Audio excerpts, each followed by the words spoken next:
Hello friends, എല്ലാവർക്കും സാനിയ വ്ളോഗിലേക്ക് സ്വാഗതം. ഇന്ന് വളരെ ഈസി ആയിട്ട് ഉണ്ടാക്കാൻ പറ്റുന്ന ഒരു തേങ്ങാ ചോറിൻ്റെ റെസിപ്പി കണ്ടാലോ. അതിനായിട്ടൊരു ചെറിയ സവോള ചെറിയ പീസായിട്ട് അരിഞ്ഞെടുത്തിട്ടുണ്ട്. നല്ലപോലെ കനം കുറച്ച് ഞാൻ ഒരേ വലിപ്പത്തിൽ അരിഞ്ഞെടുത്തിട്ടുണ്ട്. ഇനി നമുക്ക് അരപ്പിനാവശ്യമായ തേങ്ങ എടുക്കാം. ഞാനിവിടെ 2 ഗ്ലാസ് അരിയുടെ ചോറാണ് വെക്കുന്നത്. അപ്പോൾ അതിനാവശ്യമായ തേങ്ങ കൂടുതൽ ചേർത്താൽ കൂടുതൽ ടേസ്റ്റ് കിട്ടും. അപ്പം ഞാൻ അതിന് ആവശ്യത്തിനുള്ള തേങ്ങ എടുത്തിട്ടുണ്ട്. അതിലേക്ക് 1/4 ടീസ്പൂൺ മഞ്ഞൾപ്പൊടി, പിന്നെ പെരിഞ്ജീരകപ്പൊടിയാണ് ഞാൻ ചേർത്ത് കൊടുക്കുന്നത്. പെരിഞ്ജീരകം ചേർത്താലും കുഴപ്പമില്ല. അപ്പം ഞാനിവിടെ പെരിഞ്ജീരകം വറുത്ത് പൊടിച്ചിട്ടാണ് എല്ലാത്തിനും ഉപയോഗിക്കുന്നത്. അപ്പോൾ പെരിഞ്ജീരകപ്പൊടിയും കൂടെ ചേർത്ത് കൊടുത്ത് നമുക്കത് നല്ല പേസ്റ്റ് പോലെ ഒന്ന് അരച്ചെടുക്കാം. അപ്പോൾ ഞാനിവിടെ അതിനുള്ള അരപ്പ് അരച്ചെടുത്തിട്ടുണ്ട്. നല്ലപോലെ അരഞ്ഞ് കിട്ടിയിട്ടുണ്ട്. ഇനി നമുക്കൊരു കുക്കർ വെച്ച് അതിലേക്ക് സൺഫ്ലവർ ഒഴിച്ച് കൊടുക്കാം.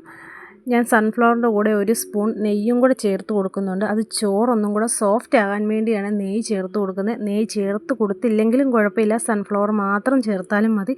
ചിലർ നെയ്ക്കകത്ത് മാത്രം ഉണ്ടാക്കാറുണ്ട്. പക്ഷേ സൺഫ്ലവറും നെയ്യും കൂടെ മിക്സ് ചെയ്ത് നോക്കുമ്പോൾ എനിക്കൊരു പ്രത്യേക ടേസ്റ്റ് തോന്നി. അതുകൊണ്ട് ഞാൻ എപ്പോഴും ഉണ്ടാക്കുന്നത് ഇങ്ങനെയാണ്. ഇനി അതിലേക്ക് എൻ്റെ കയ്യിൽ ആവശ്യമുള്ള മസാലക്കൂട്ടുകളൊക്കെ ചേർത്ത് കൊടുക്കുന്നുണ്ട്. അതായത് ഏലയ്ക്ക, തക്കോലം, ഗ്രാമ്പൂ, കുരുമുളക്, ഇതൊക്കെ ചേർത്ത് അതൊന്ന് വഴറ്റുന്നുണ്ട്. എന്നിട്ട് നമ്മൾ ചെറുതായിട്ട് അരിഞ്ഞു വെച്ച സവോളയും കൂടി ഇട്ട് നല്ലപോലെ ഒന്ന് വഴറ്റി എടുക്കുന്നുണ്ട്. ഇത് അടുപ്പിൽ വെച്ചിട്ട് വറ്റിച്ചും ഉണ്ടാക്കാറുണ്ട് ഈ തേങ്ങാച്ചോറ്. അതിനെക്കാട്ടും എളുപ്പം ഇതാണ്. ഇപ്പോൾ അറിയാൻ പാടില്ലാത്തവർക്കായിട്ട് പെട്ടെന്ന് ഉണ്ടാക്കാൻ, മിക്കവർക്കും ഇത് അറിയാൻ പാടില്ലാത്തവരുണ്ടല്ലോ, അപ്പോൾ അവർക്കത് പെട്ടെന്ന് ഉണ്ടാക്കാൻ പറ്റുന്ന ഒരു റെസിപ്പിയാണ് ഞാൻ ഈ കാണിച്ചു തരുന്നത്. പിന്നെ ഒത്തിരി എക്സ്പീരിയൻസ് ആയിട്ടുള്ള ആൾക്കാർ അടുപ്പിൽ വെച്ച് വറ്റിച്ച് ഉണ്ടാക്കാറുണ്ട്. പിന്നെ അതുപോലെ തന്നെ തേങ്ങാപ്പാലും ഇതുണ്ടാക്കാറുണ്ട്. പക്ഷേ തേങ്ങ അരച്ച് ചേർത്തുണ്ടാക്കുമ്പോൾ കുറച്ചുകൂടെ ടേസ്റ്റ് ഉള്ളതായിട്ട് എനിക്ക് തോന്നി. അപ്പം ഞാൻ അതിലേക്ക് ആവശ്യത്തിന് ഉപ്പും കൂടെ ചേർത്ത് കൊടുക്കുന്നുണ്ട്. ഉപ്പ് ചേർത്ത് കൊടുക്കുമ്പോൾ പെട്ടെന്ന് ആ സവോളയൊന്ന് വഴന്ന് കിട്ടും. അതുപോലെ തന്നെ സവോളയൊന്ന് സോഫ്റ്റായും കിട്ടും. അതിനുവേണ്ടിയാണ് ഞാൻ ഉപ്പൊക്കെ ചേർത്ത് കൊടുത്തത്. അപ്പോൾ നല്ലപോലെ വഴറ്റിയെടുക്കുന്നുണ്ട്.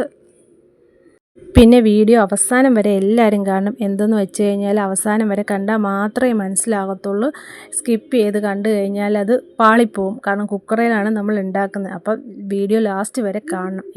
എന്നാലേ ഉള്ളൂ അത് കറക്റ്റായിട്ട് നമുക്ക് വെന്ത് കറക്റ്റ് പരുവത്തിൽ എടുക്കാൻ പറ്റത്തുള്ളൂ. അപ്പോൾ സവോള ഇവിടെ ഇട്ട് നല്ലപോലെ ഞാൻ വഴറ്റി എടുക്കുന്നുണ്ട്.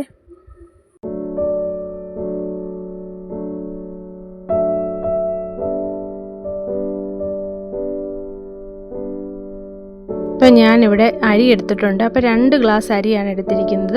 ചാക്കരിയാണ് എടുത്തിരിക്കുന്നത്, അതായത് സുലേഖയുടെ ചാക്കരി. അപ്പോൾ അത് 2 ഗ്ലാസ് എടുത്തിട്ടുണ്ട്. അപ്പോൾ എൻ്റെ കണക്കെന്ന് വെച്ചാൽ 2 ഗ്ലാസ് അരിക്ക് 4 ഗ്ലാസ് വെള്ളം, അതായത് 1 ഗ്ലാസ് അരിക്ക് 2 ഗ്ലാസ് വെള്ളം. അങ്ങനെ 2 ഗ്ലാസ് അരിയാണല്ലോ ഞാൻ എടുത്തിരിക്കുന്നത്. അപ്പോൾ 4 ഗ്ലാസ് വെള്ളം.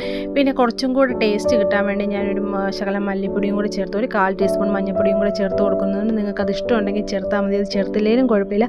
അത് ചേർക്കുമ്പോൾ ചോറിന് കുറച്ചുകൂടെ ടേസ്റ്റ് കിട്ടും. അതിന് വേണ്ടിയാണ്. ഇപ്പം ഞാൻ അരച്ച് വെച്ച അരപ്പ് അതിലേക്ക് ഒഴിച്ചു കൊടുക്കുന്നുണ്ട്. പിന്നെ നമ്മുടെ അരി കഴുകി വെച്ചത് അതും കൂടെ ഇട്ട് കൊടുത്ത് നല്ലപോലെ ഒന്ന് ഇളക്കി യോജിപ്പിക്കുന്നുണ്ട്.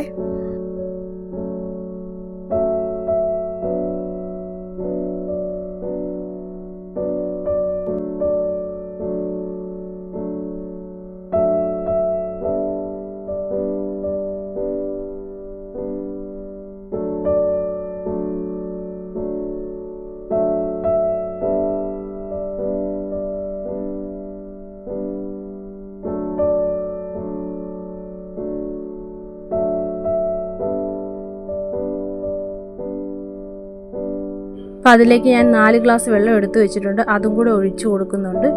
പിന്നെ ഞാൻ അതിലേക്ക് ആവശ്യത്തിലേറെ കരിവേപ്പില ചേർത്ത് കൊടുക്കുന്നുണ്ട്. കരിവേപ്പില ചേർത്തില്ലെങ്കിലും കുഴപ്പമില്ല, പക്ഷേ ഈ കരിവേപ്പിലയൊക്കെ ഇങ്ങനെ ചേർത്ത് വെക്കുമ്പോൾ ചോറ് വെന്ത് കഴിയുമ്പോൾ നല്ലൊരു സ്മെല്ലാണ്, നല്ല ടേസ്റ്റുമാണ്. അതുകൊണ്ടാണ് കരിവേപ്പിലയൊക്കെ ചേർത്ത് കൊടുത്ത് കുക്കറൊന്ന് അടച്ച് വെക്കുന്നുണ്ട്. പിന്നെ പ്രത്യേക കാര്യം, 5 വിസിലേ അടിക്കാവുള്ളൂ. 5 വിസിലിൽ കൂടുകയും ചെയ്ത് 5 വിസിലിൽ കുറയുകയും ചെയ്ത്. അപ്പം നമ്മുടെ തേങ്ങാച്ചോറ് ഇവിടെ റെഡി ആയിട്ടുണ്ട്.